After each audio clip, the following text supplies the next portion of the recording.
Russia came crashing down, the Soviet Union, because of its own economic weight, among other things. Chinese communism was headed the same way, so they saw the handwriting on the wall. But right now there's a turn in that. China's in the middle of its own bubble. Currency can't get out of the country. As a matter of fact, you hear about all these empty cities that are being built. People are building these and actually buying these properties. They don't rent them. They don't even care about the income. They're using them as a store of value against the evaluation of the Chinese currency. And so that isn't even working very well, except in a few places, maybe like Shanghai and elsewhere. We've seen that all through history, when central planners and communists take over, even if they were well-intentioned, they fail. Because, you can't replace the market with central planners. Even if they were angelic, wonderful, just interested in peace and justice and everything for humanity, they would fail. But that isn't even the case. We know from the activities of communists over the last century that these people are ruthless and they need to be taken very seriously. And they work together, they are deceitful, and, we've seen the first, it's starvation, it's mass murder, it's re-education camps. We have a bastion of wonderful communist utopias just right off of our shores in Cuba. It's a giant concentration camp of an island. And people think, communism died and whatnot. Well, no, clearly it didn't. The biggest country in the whole world is ruled by the Communist Party. Socialism is communism light, too. Yeah. Alex Newman, give some websites where people can read more of your material. As an international journalist, educator, and consultant. I'm not sure what the difference between an educator and a consultant, a journalist is, because theoretically good journalism educates. That's right, yeah, but I also teach economics to smart high school students. But some websites, probably the two best. I write for a lot of publications, but I would recommend people check out WND.com, thenewamerican.com, and, use Google. You'll find lots of valuable information on Google. So. All right, Alex Newman, I really appreciate it. I wanted to read something from Pope Francesco, as I call him, Pope Francesco's latest encyclical, Evangelium Gaudii, the joy of the gospel, because I found it somewhat troubling here. Quote, while the earnings of a minority are growing exponentially, so too is the gap separating the majority from the prosperity enjoyed by those happy few. This imbalance is the result of ideologies which defend the absolute autonomy of the marketplace and financial speculation. Consequently, they reject the right of states, charged with vigilance for the common good, to exercise any form of control. A new tyranny is thus born, invisible and often virtual, which unilaterally and relentlessly imposes its own laws and rules. Debt and the accumulation of interest also make it difficult for countries to realize the potential of their own economies and keep citizens from enjoying their real purchasing power. To all of this, we can add widespread corruption and self-serving tax evasion, which have taken on worldwide dimensions. The thirst for power and possession knows no limits. In this system, which tends to devour everything which stands in the way of increased profits, whatever is fragile, like the environment, is defenseless before the interests of a deified market, which become the only rule. No to a financial system. Later on, he says, with this in mind, I encourage financial experts and political leaders to ponder the words of one of the sages of antiquity. Not to share one's wealth with the poor is to steal from them and to take away their livelihood. It is not our own goods which we hold, but theirs. Now, this was a very, very troubling passage from the Pope's encyclical. There is a gap separating the majority from the prosperity enjoyed by the happy few. What is that caused by? Largely, first of all, high levels of inflation, caused by great levels of debt, caused by governments who either engage in guns or butter, promising their people things that they can't deliver, and so they have to inflate or tax. We've been through this before. He talks about the absolute autonomy of the marketplace and financial speculation. And then, because of all of this, he proposes governments as a way of controlling that. But what do these governments do? First of all, the governments are in bed with the very system that he is critiquing. That's why, for example, here in the United States, there have been virtually no prosecutions against any of the people, either inside government or inside Wall Street, who were responsible for causing the entire debacle of 2007 in the first place, even though we could all see it coming. And then he puts on top of it widespread corruption, which always results when there is much free money running around, as people in governments throughout Europe and the United States and elsewhere all queue up at the trough to get some of that free money. And of course, as taxes become abusive, then the evil of tax evasion kicks in as well. It's all caused by this relationship between big government and big business, all promising to the little guy that they'll act on their behalf, when in reality they almost always just line their own pockets.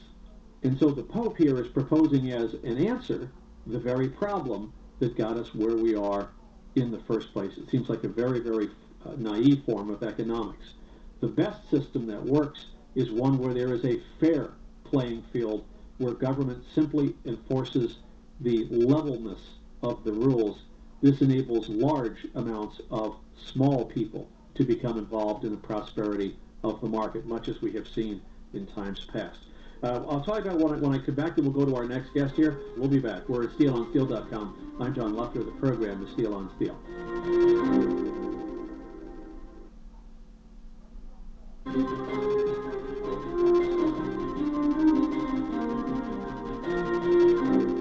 Nothing like intelligent mice running around the place. Welcome back to Steel on Steel. John Lufter here with you. You know, if you zoom wide on this whole subject, you can actually see a trend that not a lot of people necessarily see coming right now. I was trying to explain before why I was troubled by Pope Francesco's papal encyclical. Welcome back. I already said welcome back.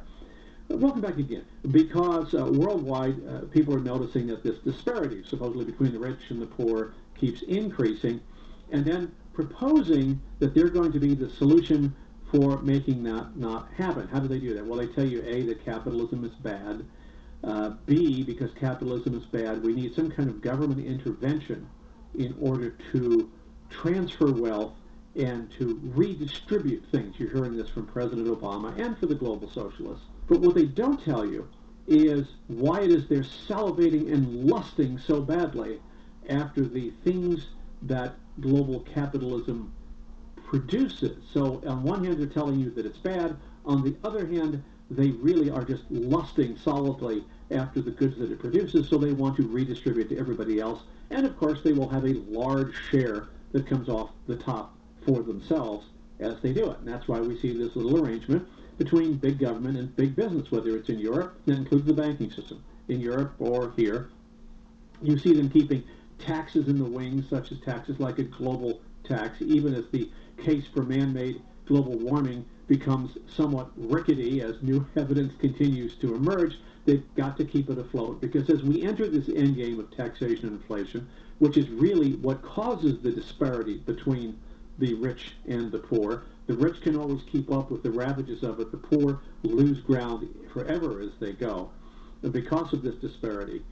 You can see where the whole thing is headed, but there are all sorts of implications underneath it. And the bottom line is that you're appointing the people to get you out of the problem that got you into the problem in the first place. But even zoomed out further, we're headed into this global, what looks like a new form of novo-fascism with big business and big government, run by a global oligarchic elite, of where the oligarchs are on top, those who are in the capitalist side of the equation, but following very closely in their train are those in government who wish to live off of this machine as well.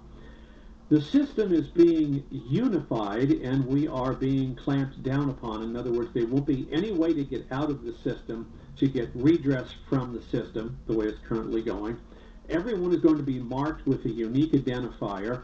There was a major article that was run by the Indiana Law Journal, and I'm going to try to get the author on, talking about how rapidly biometric identifiers are coming into play, and what is the immediate implication going to be, because the pressure to use these will become tremendous over just the next few years, she says. We're not even talking about 20 years out. So now everyone is going to be squashed into this system where more and more and more rights are disappearing. Everyone has to conform to whatever the politically correct ideas are of the time, both economic and politically, and if not, there will be repercussions for you. You can actually see this cloud, to use a common analogy today, this cloud forming. And it looks an awful lot like the predictions about the end times, doesn't it? But the one contradiction of socialism is they tell you capitalism is bad as they're just literally salivating to get their hands on the money that capitalism produces. And of course, by the time we get to the end games, this will be the crisis that impels us. When you get into the end game, they have to seize assets from wherever they can do it.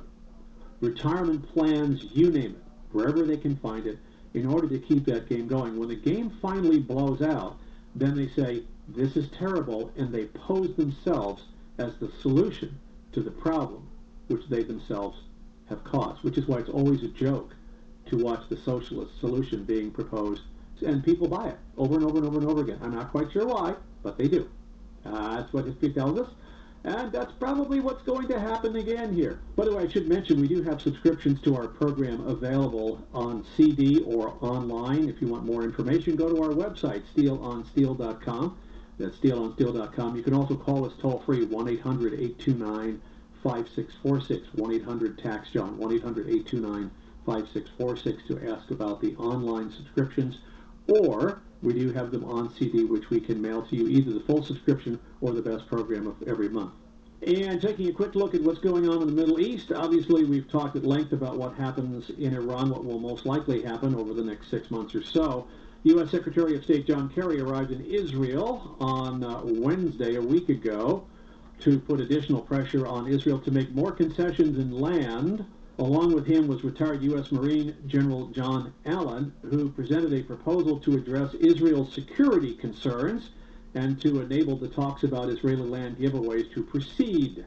The proposal involves, among other things, American security guarantees, a pledge to deploy U.S. forces along the Jordan River, and additional U.S. military assistance to the IDF, the Israeli Defense Force.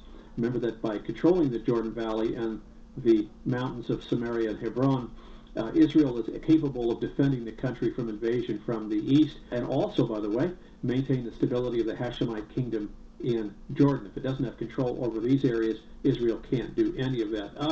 How do they all feel about this right now? Well, remember, this is another land for peace swap, and it's guaranteed by the United States and or some of the other peace partners. What is the problem we have learned with that, which is not lost upon the Israelis? And that is, these guarantees are fungible based on what's going on at any one time. So right now they can guarantee you something, but at the very moment you need it, quickly, come, we need you.